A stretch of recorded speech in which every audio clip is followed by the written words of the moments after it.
샬롬 할렐루야. 마태복음 15장 24절에서 28절이요. 예수께서 대답하여 이르시되 나는 이스라엘 집에 잃어버린 양 외에는 다른 데로 보내심을 받지 아니하였노라 하시니, 여자가 와서 예수께 절하며 이르되 주여 저를 도우소서. 대답하여 이르시되 자녀의 떡을 취하여 개들에게 던짐이 마땅하지 아니하니라.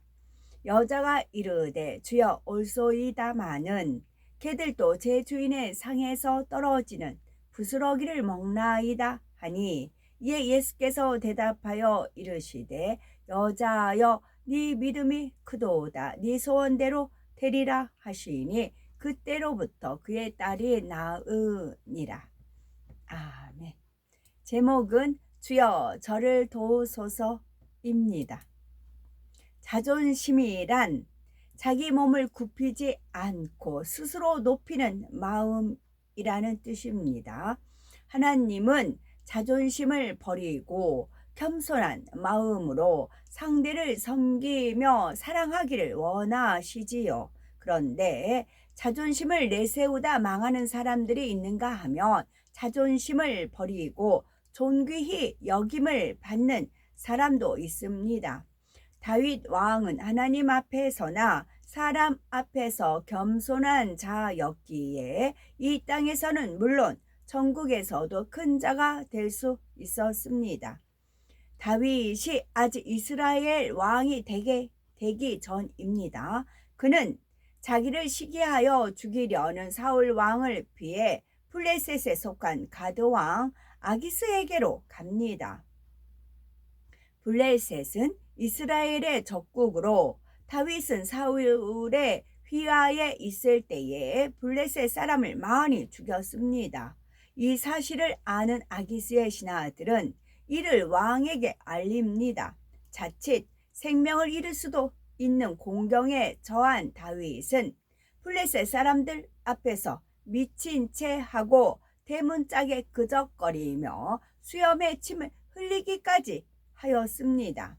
아기스는 다윗의 이런 행동을 보고 내가 미치광이가 부족하여서 너희가 이 자를 데려다가 내 앞에서 미친 짓을 하게 하느냐 하며 쫓아내 버렸지요. 다윗은 자존심을 버리고 미친 척하여 위기를 모면할 수 있었습니다.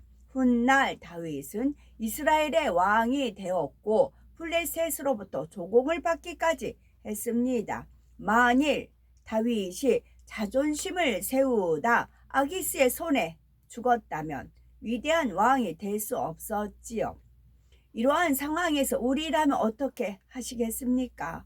자존심이 있는 사람이라면 죽을 망정 그렇게는 못하겠다 할 수도 있지요. 그러나 그 자존심이 가치가 있는지, 자존심을 세우는 것이 옳은지 분별해 보시기 바랍니다. 다윗은 사울 왕에게 쫓겨 다닐 때 그를 죽일 수 있는 기회가 2번이나 있었습니다. 하지만 하나님이 기름 부으신 왕을 죽이는 악을 행치 않았지요.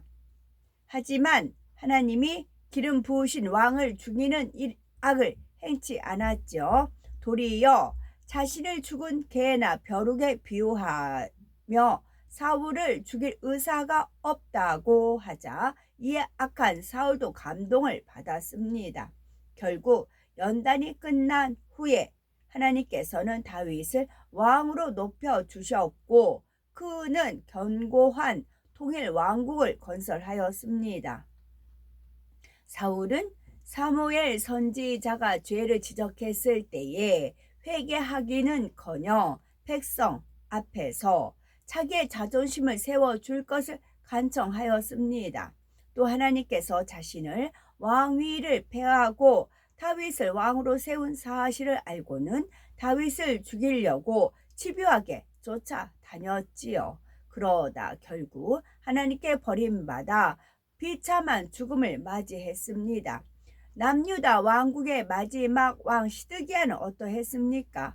유다는 2차례에 걸쳐 강대국 바벨론의 침략을 받아 풍전등화의 위기에 놓였습니다. 반란을 일으킬 가능성이 있는 똑똑한 귀인들은 다 바벨론으로 잡혀가고 힘없는 백성만 유다에 남았지요. 이때 시드기야 왕은 바벨론 느부갓네살 왕에게 소환을 당해 국정을 보고하고 조공을 바치고 돌아온 적도 있습니다. 그런데 시드기야 왕이 애굽 왕 바로와 비밀리에 동맹 관계를 맺고 내통하다가 바벨론을 배반하게 되었죠. 이에 에레미야 선지자가 바벨론에 항복하는 것이 하나님의 뜻이라고 전하지만 시드기야는 이것을 수치스럽게 여기며 선지자를 감옥에 가둬버립니다. 아무 힘도 없으면서 자존심만 내세우다가 결국 바벨론에게 세 번째 침략을 당하고 말았습니다. 예루살렘의 성은 바벨론에 무려 1년 7개월간 포위되어 성 안의 복음 물자들이 완전히 끊기고 식량도 떨어져 사람들은 굶어 죽어갔습니다.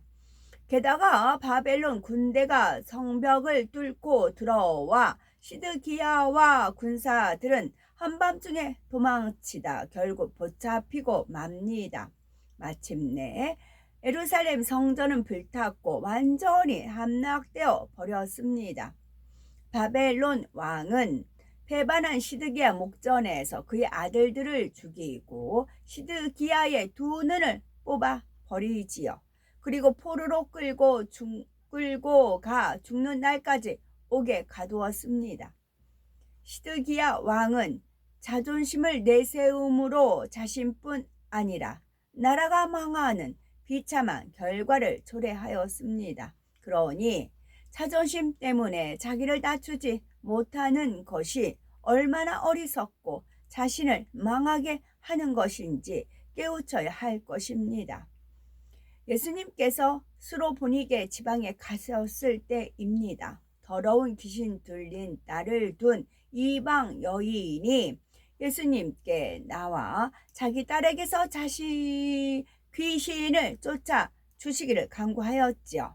여인은 주 다윗의 자손이여 나를 불쌍히 여기소서 내 딸이 흉악한 귀신 들렸나이다 하며 큰 소리로 고쳐달라고 하였습니다. 이때 예수님께서는 의외의 반응을 보이셨습니다. 즉, 한 말씀도 하시지 않고 가만히 계시는 것이지요. 여인이 계속하여 소리 지르자 제자들이 나서서 그 여자가 우리 뒤에서 소리를 지르오니 보내소서 할 정도였지요. 그제야 예수님은 나는 이스라엘의 집에 잃어버린 양 외에는 다른 데로 보내심을 받지 아니하였노라 하시는 것이었습니다. 여인은 예수님께 공손히 절하며 주여 저를 도우소서라고 간청을 하지요. 그런데 예수님은 자녀의 떡을 취하여 개들에게 던짐이 마땅치 아니하니라 하시며 이방 여인을 개에 비유하시는 것이었습니다.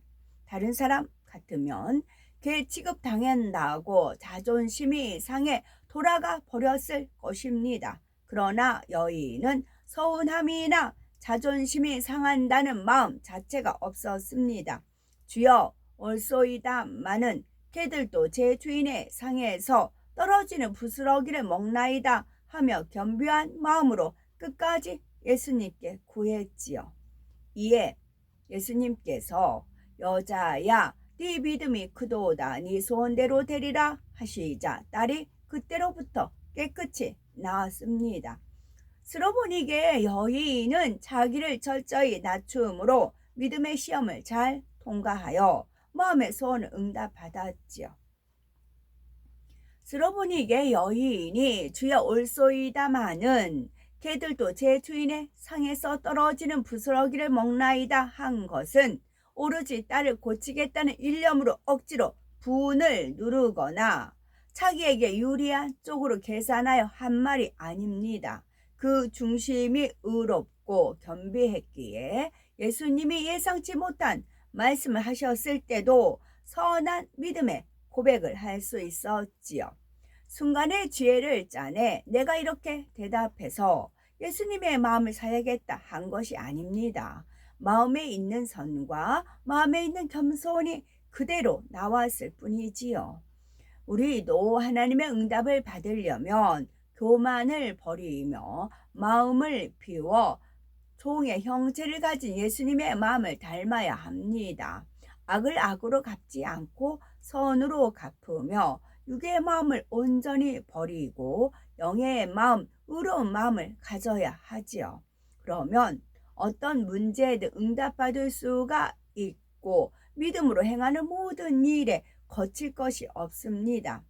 로마서 1장 17절 의인은 믿음으로 말미암아 살리라 했는데 스로보니게 여인은 그 중심이 겸비하고 의로웠기 때문에 끝까지 믿음의 고백을 할 수 있었지요. 그러한 중심이 되면 어떤 문제에 부딪힌다 해도 믿음의 행함이 나오므로 마음의 소원 응답받게 됩니다. 믿음은 신뢰하는 것이고 그 신뢰에 변함이 없으며 또한 순종하는 것이지요. 스로보니게 여인은 예수님에 대한 소식을 들었을 때 그것을 믿고 예수님을 신뢰했습니다. 또 예수님께서 어떤 행동과 말씀을 하셔도 요지부동으로 변함없는 마음으로 믿어드렸지요. 그러면 순종은 어떻게 나타났습니까? 예수님께서 자녀의 떡을 취하여 개들에게 던짐이 마땅치 아니하니라 하시니 여인은 주여 옳소이다 나는 대답을 하였습니다. 예수님을 신뢰했기 때문에 서운해하거나 자존심 상해하지 않고 그 말씀에 겸손히 긍정의 고백을 했지요. 그러면서 예수님을 감동시켜 드리는 말을 하였기에 하나님의 놀라운 역사를 체험할 수가 있었습니다. 이처럼 의롭고 겸비한 마음으로 하나님을 기쁘시게 하는 믿음을 내보이면 무엇이든 응답 받을 수가 있죠. 따라서 내 안에 있는 자존심, 높아지고 섬김 받고자 하는 마음, 자랑하고 싶은 마음, 자기 유익을 구하는 마음을 버리고 하나님께서 기뻐하시는 겸비한 마음을 소유하여 모든 것에 응답받는 우리가 되어야 되겠죠. 아멘.